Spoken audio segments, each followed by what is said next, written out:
Imagine an army so feared that European soldiers wrote home in disbelief. An army so disciplined, so ruthless in battle, that men refused to face them. Now imagine that army was made up entirely of women. Not symbolic women, not ceremonial guides, real warriors trained to kill, prepared to die. This was not a myth. This was the kingdom of Dahomey, and these women were known as Agojie, often called the Dahomey Amazons. Give me your ear. For nearly 200 years, they stood as one of the most powerful and unique military forces in African history. Today we tell their story. The kingdom of Dahomey was located in West Africa, in what is now Benin Republic. Founded around 1600, Dahomey grew from a small state into a feared military power. But unlike many kingdoms that rely on diplomacy or trade alone, Dahomey relied on one thing above all else: war, conquest, and absolute loyalty to the king.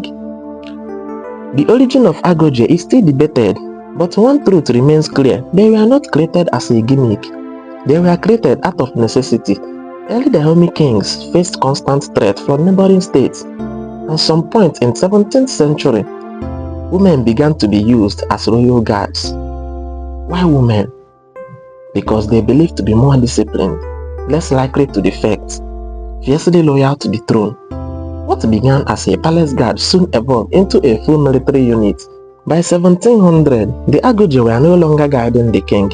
They were marching into battle.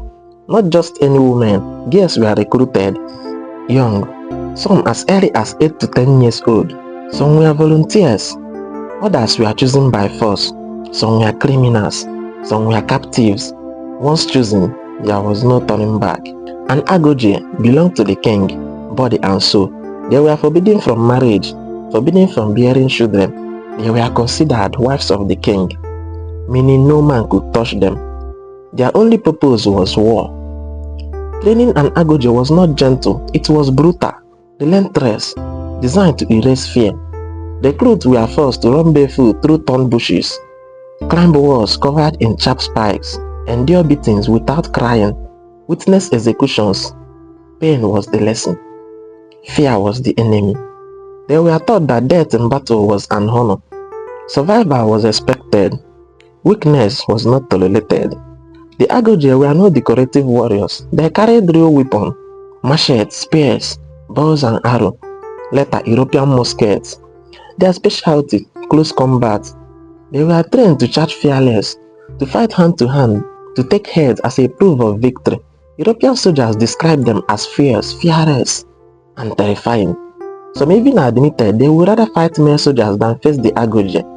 The Agojie didn't just fight with weapons, they fought with fear. Before battle, they would chant a war songs, perform ritual dances, display trophies from past battles. This was deliberate. They wanted the enemy terrified before the first strike, and often it worked. The Agojie were absolutely loyal to the king. Disobedience was punished.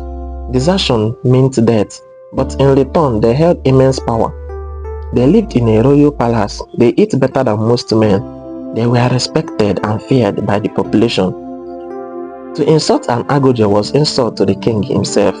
By 19th century, European colonial powers arrived. France, they wanted control. Dahomey refused to bow. War followed and Agojie were sent to the front lines. French soldiers recorded their shock at seeing women charge at them without fear, even under heavy gunfire, even when outgunned. The Agojie fought with everything they had. Despite their courage, technology won. European rifles and artillery overwhelmed Dahomey's forces. By 1894, Dahomey fell to France. The kingdom was destroyed. The Agojie were disbanded. Some were imprisoned.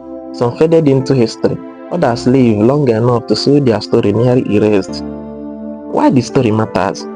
For centuries, history claimed women could not fight. Dahomey proved that wrong. The Agojie were not symbols. They were soldiers, commanders, killers, defenders of sovereignty. Their existence challenged everything we thought about gender, power and war. Today the world is rediscovering this story as movie, books, documentaries. But remember this: Agojie were real. Their blood was real. Their courage was real. And their legacy unbreakable. If history forget them once, it won't again. Don't say you did not learn something new from me today. We don't do that here. Like this video, comment, share and subscribe if you want to see me again.